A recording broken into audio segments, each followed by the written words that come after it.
Hello and welcome back to another edition of Prodigy Talks. I'm Rob Lawrence. We're here at Pinnacle EMS 2024 and I'm talking to Donnie Woodyard Jr., an esteemed author but also the Executive Director of the EMS Compact. Now, Compact is an acronym, Donnie, so start us off by explaining what it is and what do you do? Yeah, absolutely. Well, the EMS Compact, many people know that maybe from the name of the legislation, and that's the REPLICA, the Recognition of EMS Personnel Licensure Interstate Compact. But essentially, the compact is an agreement between states, 24 states right now, and the agreement allows an individual licensed in one state as an EMT paramedic, or between EMT and paramedic, to actually use that license in the 23 other states, so 24 states total. That's what the compact does.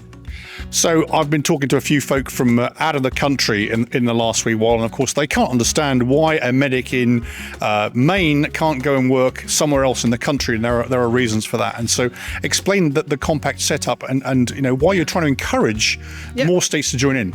Well, absolutely, and it really comes down to state sovereignty, and that's a very important part of how the United States is put together. So individual states has the authority to license individual professionals, and that state is the sole licensure body responsible for that. So my license, say in Colorado, is issued by the state of Colorado.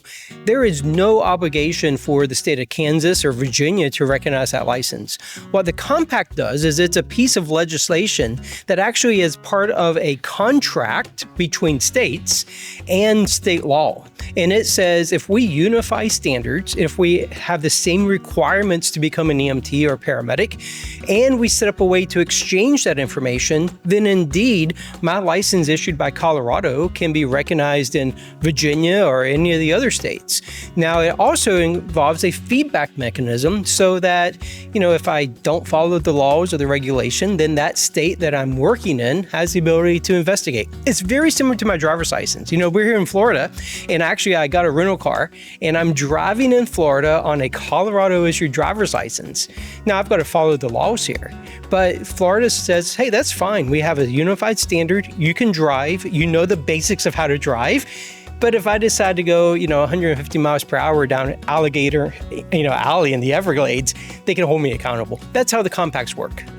Wonderful. So what, within your role as Executive Director of the Compact, what does your day consist of? Are you regulating those that are involved in the Compact? Are you encouraging those that are without the Compact? What does a day look like for you? Hey, that's great. So the Compact is actually governed by a commission, and that's a government body. So I work for the government body of the commission, and each state appoints one commissioner by the governor to be represented there. So my day-to-day is, I work a lot with states to make sure that the law is being implemented. We have the scope to govern the interstate practice. So our government body, we do not regulate your practice in your home state, but we help to ensure that the information is shared between states. If there's a complaint, we help to make sure that that happens. We run the National EMS Coordinated Database, which is actually that data system that takes all your state licenses from one state and puts them into one centralized system. And then certainly we answer a lot of questions from individual EMTs, paramedics, medical directors. Right now in the United States, there's about 400,000 EMS personnel with a valid privilege to practice. And in fact, earlier today, I was talking to someone from Texas, and they've been a paramedic for over 30 years, and they had no idea that their Texas license was actually now valid in 23 other states, and they were thrilled to find that out. So it's a lot of education as well. Call to action time. So for those that want to get their state involved that currently isn't, what do they need to do? Yeah, so it's pretty straightforward. So as I mentioned earlier, the compact is both a law and a contractual agreement that is entered into between states. So you have to actually pass a piece of legislation in your state. Now, because it's a contract, every party has to agree to the same legislation. So we have what's called model legislation. It's actually on our website, emscompact.gov. And you can download that. You get that to someone either in your House or your Senate, your legislative body. They introduce it as a piece of legislation. It moves through, and when the governor signs it, that then sets the foundation for your state to join the compact. Then it's up to the state to make sure they take the action steps, like connecting to the database and exchanging information. So those are the core requirements for a state to join the compact. one of my usual ending questions. Is there anything I've forgotten to ask or anything you need to tell us?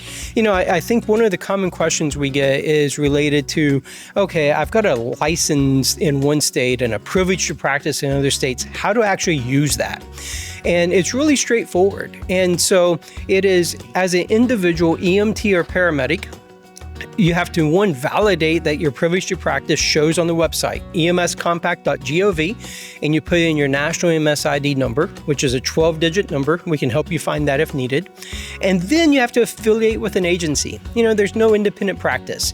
So you have to actually be part of an EMS agency, an organization. You have to have a medical director. You have to have protocols.